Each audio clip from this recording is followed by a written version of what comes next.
Today is March 8th, and this is the 2016 Facilities Geospatial Technology Showcase. This is the second annual webinar series and is hosted by the CFTA Association and organized by the University of Kentucky. I'm Lauren Weaver, and thank you all for joining us today. Today's webinar is being recorded. Both the recording and slides will be made available on the CFTA website following the presentation. The presentation itself is estimated to run for about 45 minutes with the remaining time open for Q&A. Feel free to send any question during the presentation using the questions dialog box or by raising your hand. Your question will be added to the queue and answered at the end of the presentation as time allows. I'd like to extend a big thank you to today's presenter, Bob Nichols, the Manager for Spatial Information and Technology at Washington State University. He joined us today to share how they have leveraged GIS and Silverlight to build a crowdsourcing map that is a source for accurate information and efficient updates. Bob, thank you for joining us today. The webinar is yours. All right, fantastic. Well, welcome everyone. Today we're talking about the application we developed at WSU to allow for mobile crowdsourcing of our utilities mapping. And with that, I'll get started. So at Washington State University, I work for Facility Services, which is an arm under our Finance and Administration group. My particular group is called Facility Information and Resource Management, and we are structured under an administration wing within Facility Services. We, in my group, our Facility Information and Resource Management, we call ourselves FIRM. We're structured, we've kind of got two tiers. We have our campus planning, or campus and space planning, which is made up of two full-time employees. One is a campus planner and the other is a space planner. Then we have the Spatial Information and Technology group, which includes our GIS, which is one full-time employee and a time slip student here and there. Our campus mapping group, which is also one full-time employee and multiple student interns. Our drafting and engineering services, which is made up of two full-time employees, our archive area, and our space management. So here's some stats for WSU and kind of what we're dealing with. I'll let everybody read it, but basically we're extended across the entire state of Washington, over 21,000 acres of owned or leased property, and a lot of utilities. I apologize, this slide is just going off on its own. Our utilities, we've got a lot of them. Just like most universities out there, we're kind of our own municipality in that we have our, we maintain our electrical grid, steam lines, fresh water, chilled water, storm, and sewer. So we have a lot of stuff underground, and we were having a difficult time keeping track of it and making sure everything was up to date. WSU was founded in 1890. We're Washington State's land-grant institution. And we are part of the Pac-12. And we have four major locations, four major campuses. Pullman is our main campus in southeastern Washington. Then we have our Spokane, which is just north of us, and Vancouver and Tri-Cities. The problem we were experiencing, over the last 4 years, we've really kind of gone through this big boom of construction on our campuses. And over that time, we've had a difficult time keeping up with keeping our maps up to date.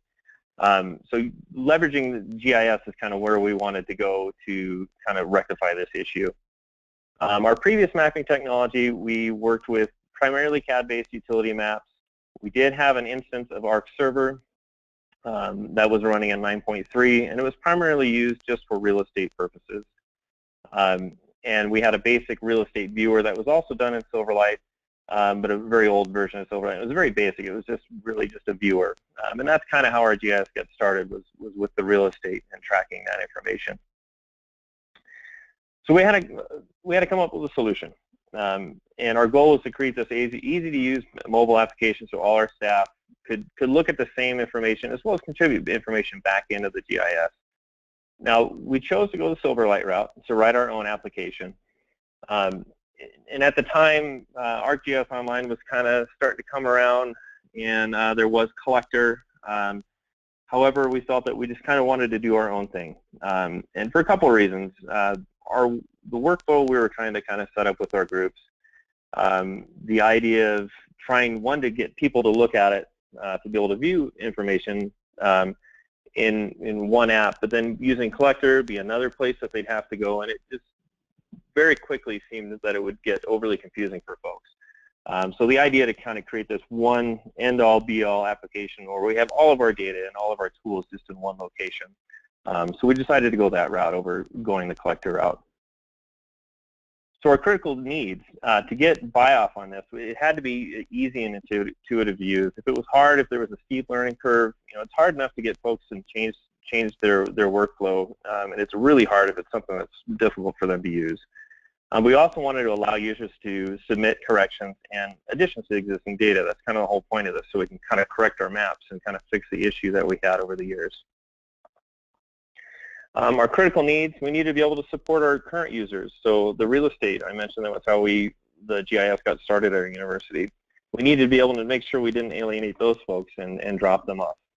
So we needed to still be able to support them, enhance our planning and capital project efforts, and kind of really start to think about the future and expand our departmental workflows to other areas of the university.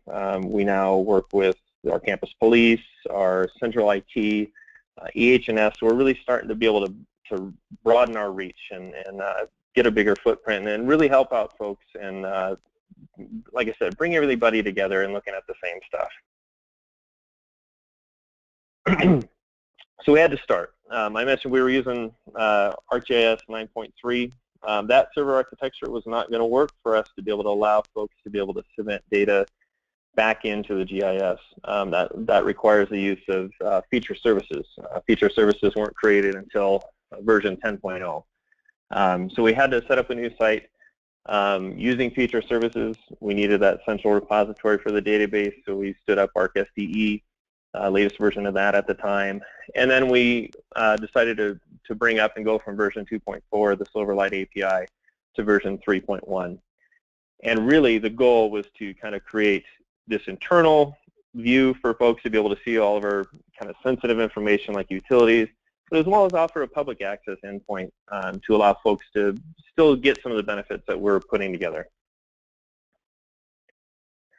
App design. We wanted to be able to do it on a tablet. That's really the most intuitive way to interact with a map. Everybody's used to it on their phones as well, using pinch to zoom and using your finger to pan around a map. But to go along with that, you kind of have to have your menu structure set up where you can actually use your fingers. And it gets kind of hard with the Esri APIs. They weren't really tailored to that at the time. They still really aren't. The Silverlight one especially. But luckily with Silverlight, you can customize your controls really easily to make larger buttons or restyle sliders and everything to make it easy to use your fingers.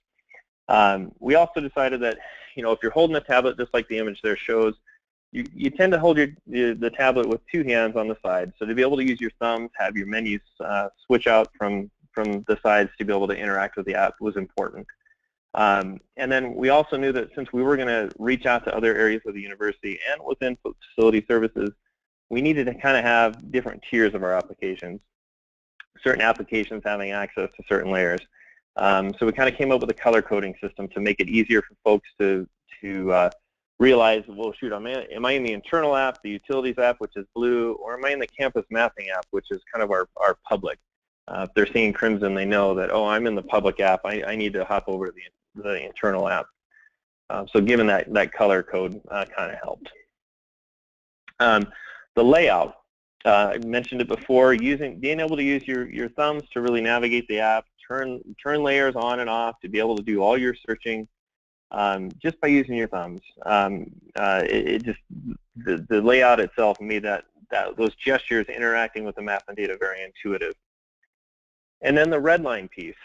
So I had mentioned that we wanted to make sure that folks could update data as they found, and this is really the crowdsourcing part of the application, to get that data from people out in the field, our utilities crews, being able, if they spot, say they're out cleaning catch basins, for example, but they notice that, well, there's a catch basin over in that corner over there, but it's not in our maps. Before, historically, they'd have their paper map in their truck, and they'd pull out a marker or a pen and write it on that map, roll it up and shove it under their seat, and really that's where that information stayed. So there was no way for them to really get that info back into the map. So doing this Redline piece allows that interaction, allows that active data update, which is great. So I decided I'm going to do an active live demo, and I might regret this real soon. So we'll see how this goes. I'm going to head out of here and fire up the app. I've already loaded it. I am working from home on a slow VPN connection, so bear with me if this is a little slow to load. But this is our app. I need to get this webinar thing out of the way here. There we go. Okay, so this is the app. Like I said, we have information for our 4 main campuses, utility data mostly for our Pullman campus, which is our main campus. That includes utility information for all the different utilities. And then our Spokane campus, we're still working on utilities. That's more, that campus is more urbanized, so it's more integrated with the city. And then our Tri-Cities and Vancouver campuses, we also have information for. But the layout here, I'll just kind of go through some of the highlights of it. Obviously we have our base maps. This was a project in itself to get our new base maps. Again, this was originally a CAD conversion, so the line work. With CAD, really they're drawn at a certain scale. In GIS, your maps need to look, good at 1 to 30,000, and still perfect at 1 to 1. So we've got to operate within all those scale ranges. So for us, really a rework of the base map was really necessary.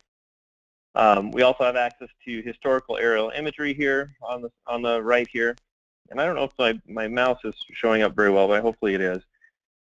Within our layers, we have our utilities I mentioned. This data is just getting better and better every day with our tools, our redlining tools, and we have access to everything here. And like I mentioned before, this is just our one-stop shop for everything that we provide.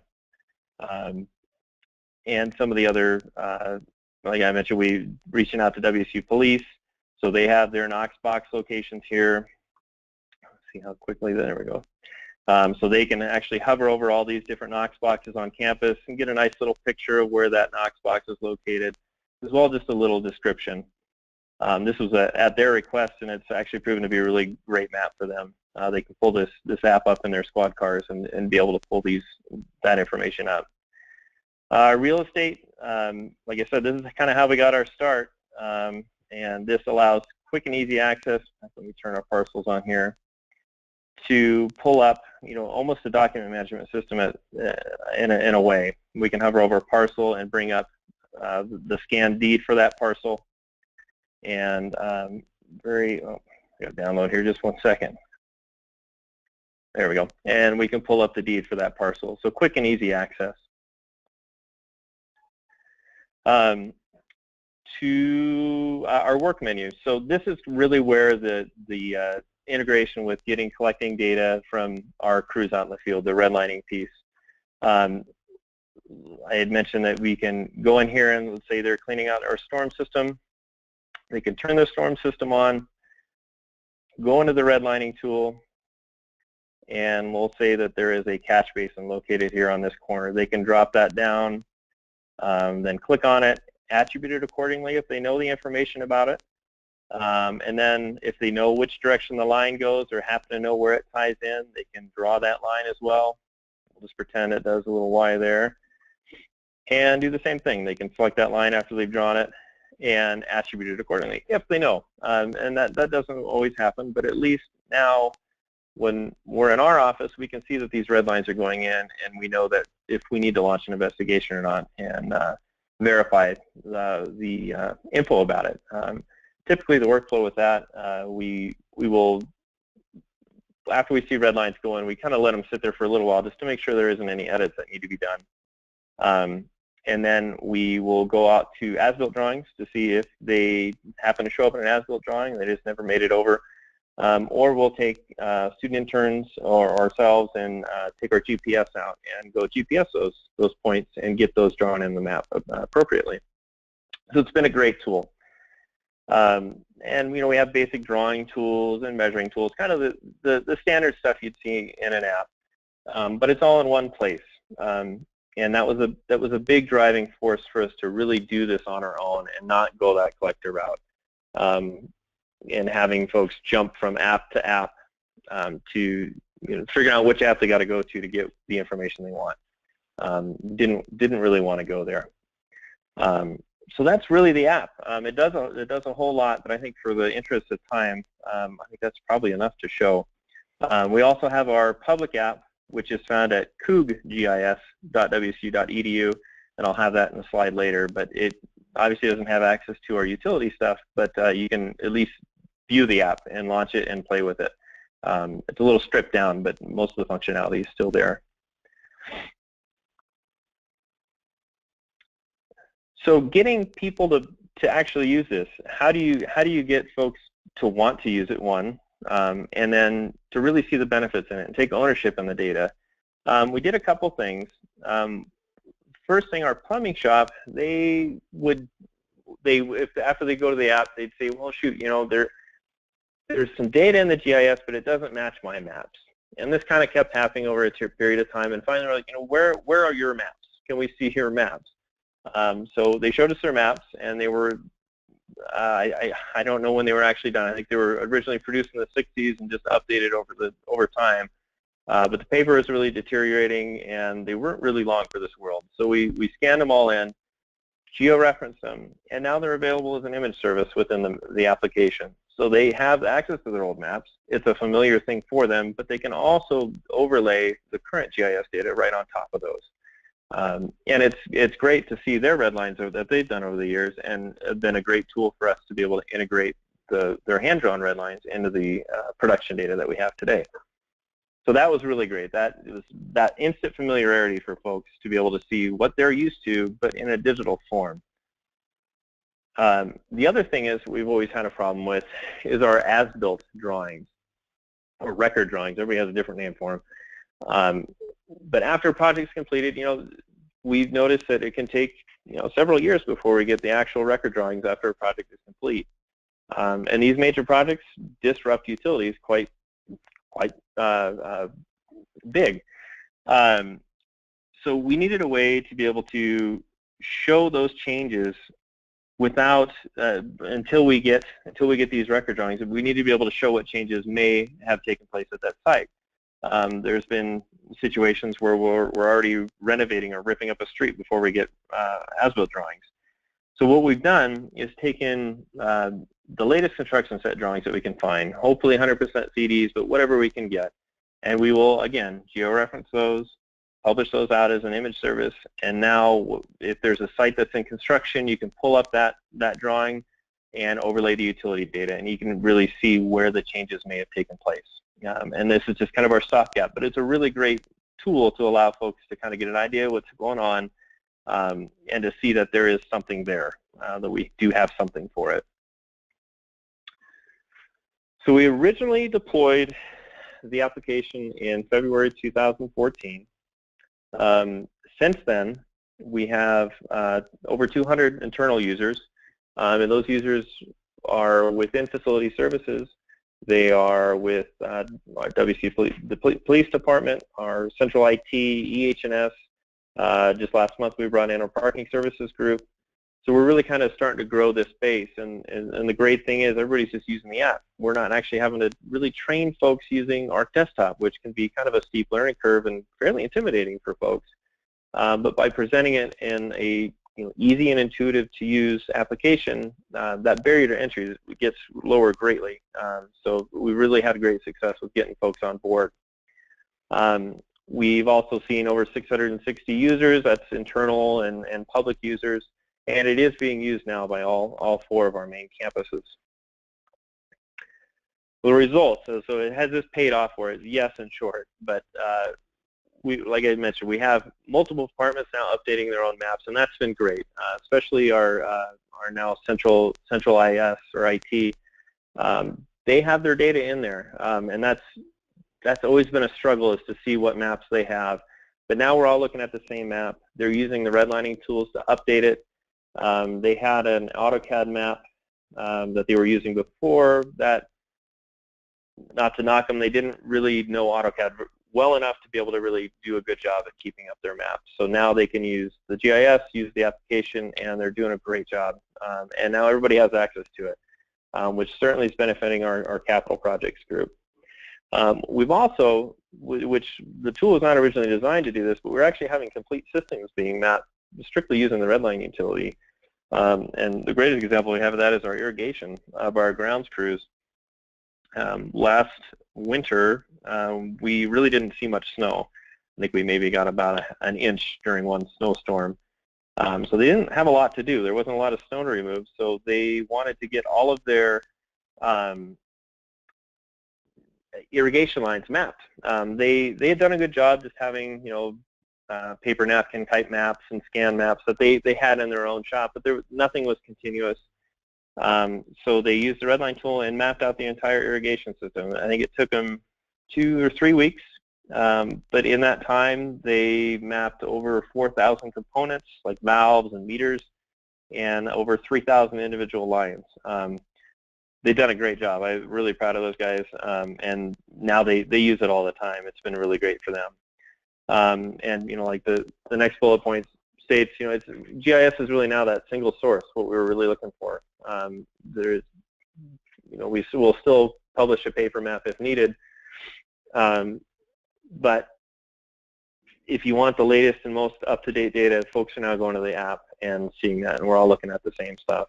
And it's also really done a great job creating discussions on workflows and how project information should be handled, and it's really benefited us in many ways. In other words, it's not to say there wasn't any lessons learned. When we initially released it, there was some training that really needed to be done. You can make an app as easy to use as possible, but you still really need to get folks in a room and train them up. And it really we had a really good user guide, and then the training sessions were really productive. We got folks really excited about it. And you could see the light bulb starting to come on. Well, if we can do this, can we do this? Can we do this? So it really, I can't encourage training enough. It's really important to get people out there and in a room and show them how to use it. Adding elements to make the transition easier. Using those scan maps, for example, that was hugely beneficial for our plumbing group. It really showed, it was kind of that bridge from the old to new and getting them on board and using it. And getting folks to take ownership in their data, you can't stress that enough. If you can get somebody to take ownership in the data, they're going to do a better job at keeping that data up to date for you. And doing things like spending extra time on UI, UX, if you can make it fun to use with sliding menus, animations, you're going to get people to want to use it more. So future development, we are using Silverlight. Silverlight is a mature product. I'm sorry. So really, we do need to change it. So we are going to be releasing a JavaScript app, a brand new app built on the JavaScript API. We're using a mobile-first design strategy, so it will work on anything with a modern browser all the way down to your phone, and really designing it for the phone first, and it will scale up to work on a desktop environment. Silverlight, that has been the one biggest issue, is really you can't get it down to your phone. So right now you have folks on mobile tablet PCs, which works great, but again, Silverlight is on its way out, so we do need to switch that out. We're also going to be releasing a new RTS for server site. We're going to go to a multi-machine deployment, and we are hopefully going to get our geo event processor up and running to do things like vehicle tracking and things of that nature. I think our BAS, we want to get some BAS info going that way too. So we're really going to try to branch the GIS out. And streamlining data collection. As good as the app is to get the Redlines and get some of these systems mapped that we didn't previously map before, we know that we can do better with just streamlining operations. And when I say that is, we still send crews out. We still have our campus mapping group with their interns out in the field verifying everything. And currently that's all going into CAD, which obviously you can get stuff out of CAD, but we're working on streamlining that effort to make it easier, so when they're out in the field collecting things, we can just get it right into GIS easily. And that's really the goal, is to make it easy and make sure we're presenting the best data possible to folks out in the field. And I think I went through this a little quick, and I do apologize, but if there is anything else anybody would like to see in the app, I can fire the app back up. But that is really it. Thank you for your time. And Lauren, I don't know if you're still there, if you can still hear me. I am. Hi, Bob. Yeah, that was great.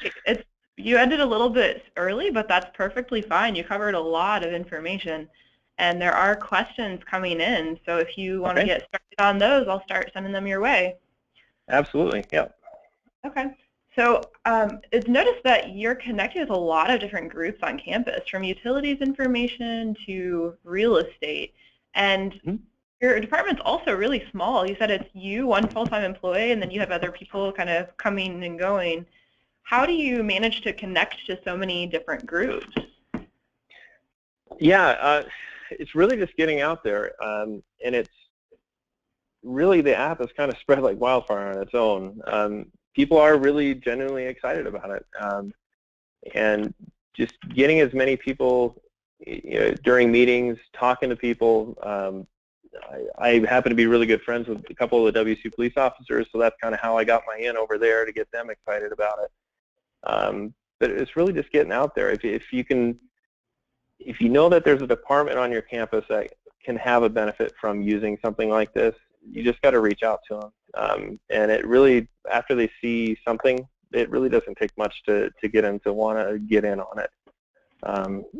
So yeah, we have it's been a tremendous success, and really that one that I brought this slide back up here, that one full-time GIS employee, that's actually me. Okay. So I oversee the group now. So we are going to bring on an analyst. So do I sleep? Yes. Yes, a little bit. Okay. That's good. And do you have support from upper administration as well? Absolutely. If we didn't have that, we wouldn't be where we are today. Our group is originally organized into, let me bring this slide back up here. So we have our 3 tiers: our capital projects group, our administration group, and operations. Before, this administration group really didn't exist. It was just capital projects and operations. We were actually geographically separated, and still technically are. Our capital projects folks were on one end of campus, and our operations are on the other. I think it was 4 years ago. 4 years ago now, yeah, something like that. We brought some new leadership in, and we decided to bring the two groups together under one wing called Facility Services, which has been hugely beneficial for us. Historically, capital projects and operations really didn't talk with each other as much as really should have been. There wasn't that kind of collaboration that needed to happen. So by bringing us under one group, and then having the support of the upper management to really make this happen, was we couldn't have done it without it. And really, and support from IT, our facility services IT group. They've really helped us out a lot with just services. It takes a village really to do it right. So you do have to have that support. Definitely, agreed. That's great that you have both buy-in from the users and their participation. And you mentioned the ownership component and how important that is for getting people involved, as well as from the upper administration. That's wonderful. I have some more technical questions too. Okay. One question actually a couple of questions about quality. So of course with crowdsourced information, there's always the concern about quality. How do you ensure quality? One person is asking specifically about utility locations, and what do you do to ensure that survey and GPS information is matching up? And do you find that you do have problems with it? So yeah, that is a concern, and this question gets brought up every time I give a presentation similar to this. We found, in general, that folks are really quite good at drawing or placing an object where it's supposed to be. Obviously we're not down to the half inch because we are using a web map.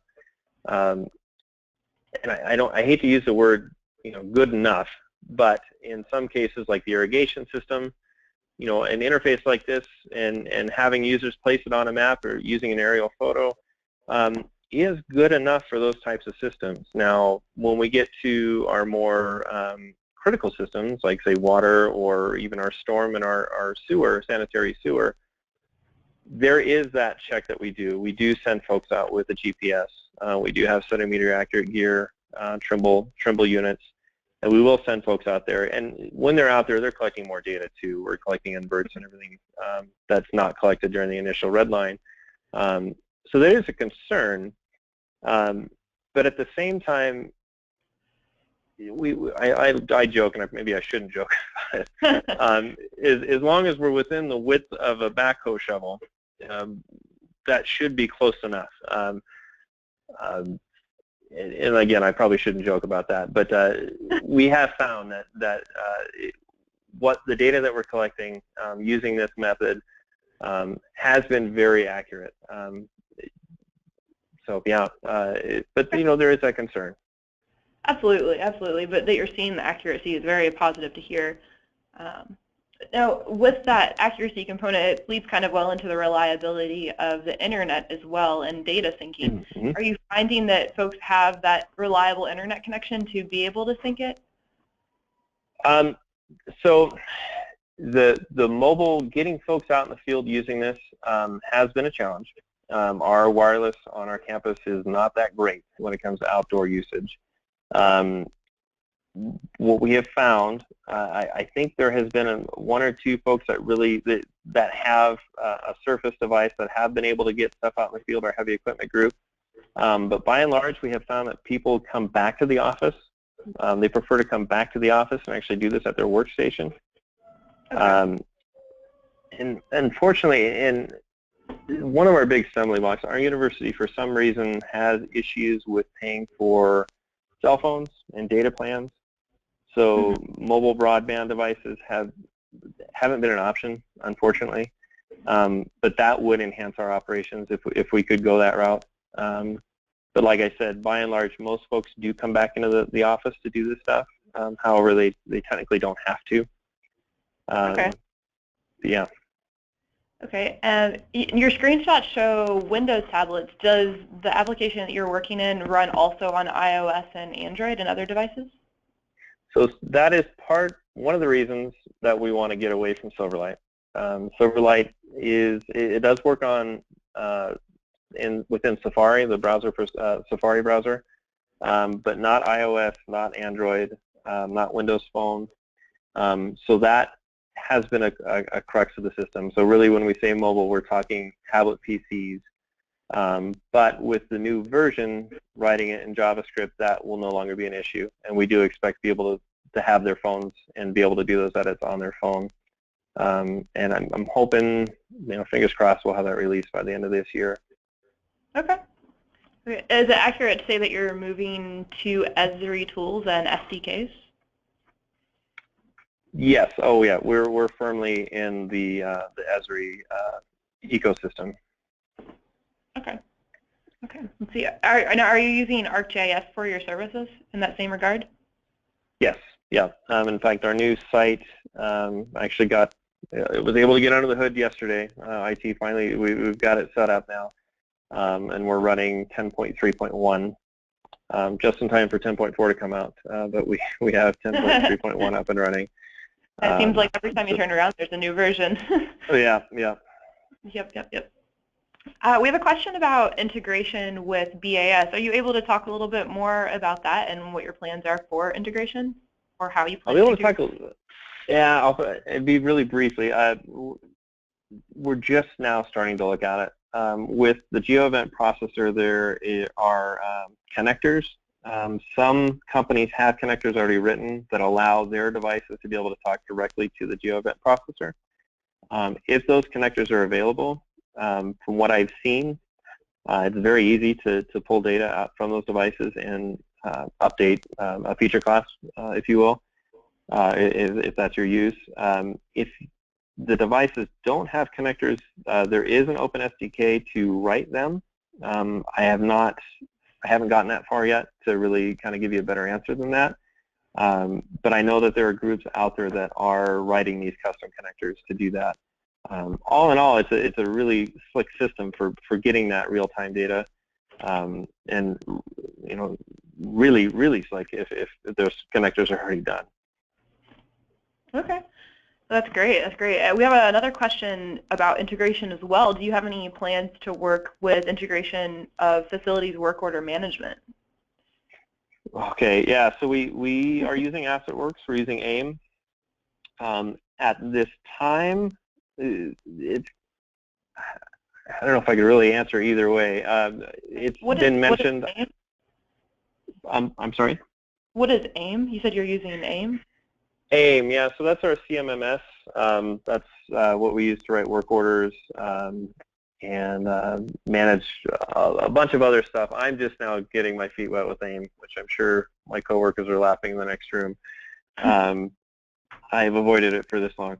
But it's a very big system used for handling work orders and asset management. At this time, we have no definitive plans for integration. However, that can't be ruled out down the road that we might go that route. Okay. Okay. Back to the topic of functionality and different tools for development. Will you be able to replicate all of your current functionality in the new JavaScript HTML5 app that you're developing? Ideally, yes. It will look different, certainly. But yeah, functionality-wise, really the JavaScript API has always been a little bit more thought out than the others. There was a period there where the Flex API, which was your Flash, and the Silverlight API and the JavaScript API were kind of all together. Functionality-wise, they were all the same. Flex and Silverlight are no longer being developed within Esri. So the JavaScript API is really, they've gone all in on JavaScript, so that API is really robust. And they're adding new functionality to it all the time. In fact, the 4.0 is supposed to come out this year, which is going to have more integration with Bootstrap for HTML5 and doing layout. So I'm really excited to see that. I'm hoping that comes out soon. They have a beta. I think they're up to beta 3 now with the new JavaScript API. But functionality-wise, no. It will look different. The app will, at least. But functionality-wise, everything should be there and more. Okay, that's great.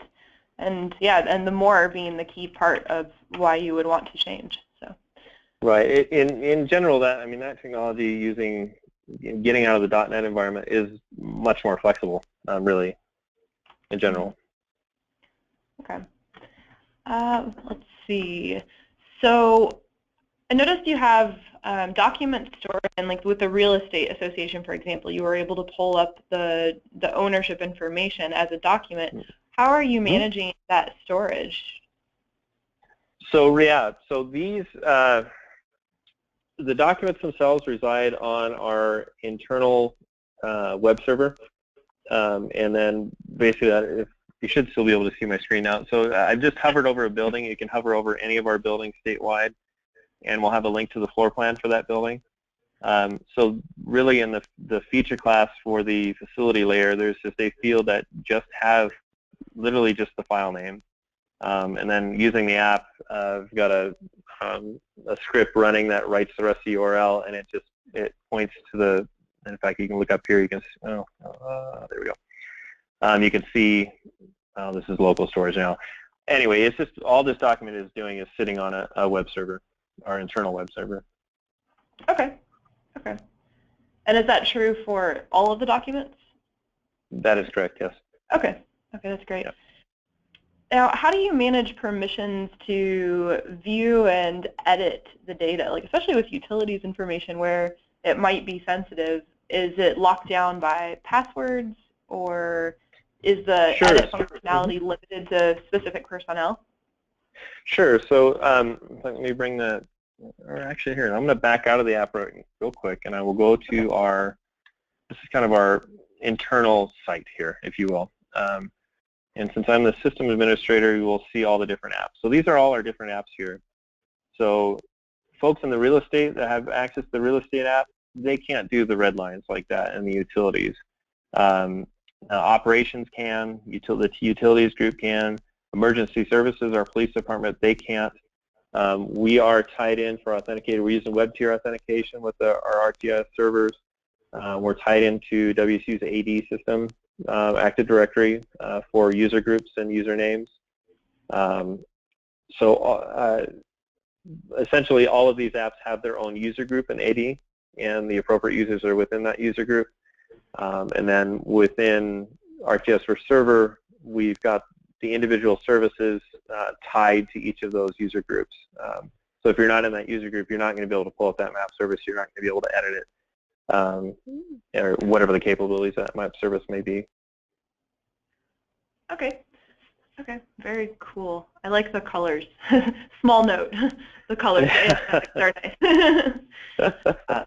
You emphasized pretty strongly the importance of training, taking the time to train folks. What do you cover in your training?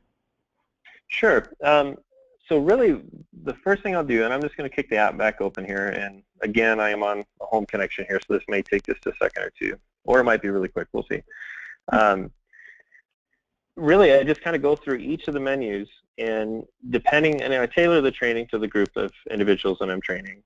If I'm training the police group, obviously I cover their layers because that's what they're going to be most interested in. Our utilities group, I cover the redlining tool and cover that very heavily, or show the archive maps. So really, you gotta know your audience, and that's the language we use on our site is very conversational. I think in academia, especially the academic side, can really get very proper, and that can turn folks off. I mean, you got to know your audience, and that's true with training. That's true with your endpoints, your applications. If you can tailor it to that audience, you're going to get more buy-off. But really, in a training, I will go through literally every one of the menus, show them how it works. We did put together a really nice user guide that folks can get to just from the app. We'll see if this loads. And there we go. So this user guide goes through everything. So they have this. I usually will print one of these out, put my business card right on the front of it, and pass these out to the group that I'm training. And just try to really keep up that open form of communication. And you don't want folks to be afraid of it, or if they have questions, feel like they can't ask questions. Yeah, I don't know if that really answers it, but yeah, it does. It does. It does. We have a comment from Brad Hollis. I don't know if he's maybe at your university, but he says, "Great job, Bob. Transportation situations such as detours and special event mapping, like athletics events, could benefit strongly by crowdsourced mapping. Is there a plan to expand the WSU map to cover those?" Yeah, so I think I mentioned before, we just got parking services using it. They actually brought up that very thing that you're talking about for events, and be able to place items on a map to show where there might be barricades or where there might be detours. And really, the example I showed, and I didn't show this in my demo, but I'll do it now. It would work very similar to what I'm about to show. So we had the use case come up this year when we have a big snow event, allowing our our plow drivers to be able to call into dispatch and mark off roads that they plowed. So there's a map that people can see, somewhat relatively real time, updated the statuses of the streets. So I showed them this example, and I'm just going to go in here, and we'll go to streets. And they should all be green here. We don't have snow today. There we go. So our dispatch group, when they get a call, they can come in here, select a section of road. In a second. There we go. They can select a section of road and update the status for that.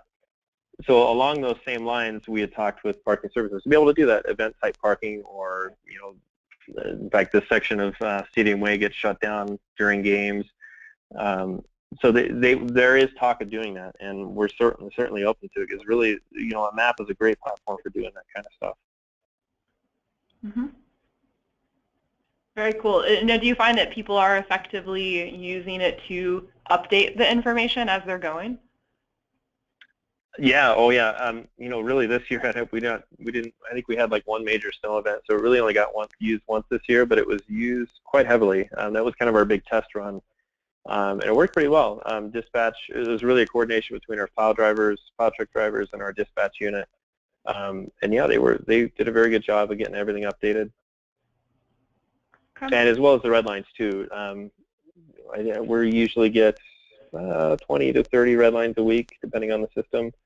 So we still have a long ways to go to get our data up to date, but really we're making, every week we're making progress in that direction. It's really exciting. It's inspiring to see crowdsourcing information coming together with enough accuracy to be able to use it and use it effectively in the moment. That's great. Absolutely. Yeah. And as soon as that red line goes in, everybody can see it. It's not that drawn on a map and shoved under the seat of their truck kind of deal. And people know that if they see a line that's red on a map, that take it with a grain of salt until it turns the appropriate color, until it's moved over into the real production type data. Mm-hmm. Now, I'm not sure how sensitive this information is with the next question, but do the police use the app to manage like potential emergency responses and maybe potential campus evacuation and lockdown? No, not at this time. There's been talk of ways of doing that. Our campus police use Spillman, and that's about all I know about Spillman. But it's a company. It's a dispatch company that they have a GIS capability, so they're tied into that for their dispatch type stuff. But we have discussed, if there's a hazardous thing that really the operations folks need to know about, they could go in there and mark it on a map, and our folks in our operations dispatch would be able to see that and dispatch our operations, not the police dispatch, but our dispatch folks, utility, whoever may need to be in facilities out to that location. So there has been talk about it, but it's really just kind of talk at this point. Okay. Yeah, talk can lead to action. That's great. Exactly. Yeah. Yep. Okay, that's all of the questions, but we do have a couple of requests for more demonstrations in the app. Absolutely. Like people really like the way things are displaying. So if there's anything else you'd like to share or show in this environment, that would be fantastic. Okay, yeah, I did kind of go through that demo a little quick. I wasn't watching my clock very well here. So I mentioned the archive maps, those paper maps that our plumbing group went through. So that's kind of in our archive section here. These are a little large, so we'll see how long they take to load. You'll notice we have our overview map pop up. We found that when you're really tight into these image services, you get lost pretty quickly. So by throwing this overview map up there, folks can still kind of get at where they are, especially in this area campus, because we now have a building there. So obviously these older maps aren't going to reflect that. So you can see some of their handwritten drawings here. Really, really great tool. This, I think, was probably the #1 thing that got that particular group excited about it and get them to start using it, was these archive maps. And again, we can overlay our utility data right on top. And in most cases, there's a bad location to show because there is so much change in this area. But where there hasn't been change, these lines line up pretty accurately on top of each other. We're also starting to do things, trying to get people or departments realizing what really the capabilities of GIS are. I think far too often folks just think of lines on a map of a utility system and really kind of miss that analytic side to what GIS can do. So, I mean, this is a very basic example, but for our IT group, our central IT group, they wanted a map that showed buildings colorized by what MCF, the fiber feed out of the MCF is coming out of. So in really doing that in GIS is really easy. I just asked them for an Excel table that had 2 columns, one with the facility ID number and the ID number of the MCF it came out of. And from that, you can produce these really quick and easy maps. Something that takes a GIS person 5 minutes to do, and publish it out and get it in an app. And that kind of stuff gets people hooked. They start to kind of see the power. And like I said, the light bulb goes off and the wheels start turning. and you find that they just keep coming back and asking for more, which is great to a point until we get a little too busy. But it's been really fantastic to see the ideas that are coming out of folks, and just to see it grow over the years. Let's see, the construction drawings. So this is our stopgap measure for our as-built. So Clean Tech actually just finished up not too long ago. You can see this drawing is fairly old, but we are still waiting on as-built drawings for this building. So I'm going to zoom in here. This is our new PACCAR building for clean technology. Let this load. There we go. Updates, and then again we can throw our utilities on top of that, and we can see where things have changed. And it's a great tool for me because now I look at it and I know where I'm going to be. Come 6 more months if we finally get stuff, I know where I'm going to be focusing my time on. You can see there's changes here. So it's a really easy thing to do too, and it provides a lot of value for our users. And it's just the little things like that that get people hooked, and they're really easy to do from a technical standpoint. Yeah, so that's really the layers. I mean, we've got a lot of layers, and then work. Logging. Yeah. So in addition to the Redlines, we had our heavy equipment group. They asked when they were doing their annual catch basin cleaning, they wanted a way to be able to log that. They were using just kind of filled out forms for a long time, and if they ever had to put a report together, it was very difficult for them to do. So they asked for a way to do it with the GIS. So we created this tool, again, very similar to the redlining tool, where they can come in and select the catch basin. Select the catch basin. Oh, I gotta hit catch basin. There we go. There we go. Select the catch basin, and they can fill it out. So for each one of these, each catch basin on campus, they can fill it out when they inspected it, kind of the information about it. We even created a deal where they can upload either photos, or if they do still fill out that handwritten form, they can upload that PDF right to that point. And as a difference to our real estate documents and stuff that are on the web server, this is actually stored with the feature class in the database, these attachments. So yeah, just kind of a really cool, quick and easy tool for them to do that. And now, if they do ever need to create a report, they can go into the reports menu and select what they want to do a report for.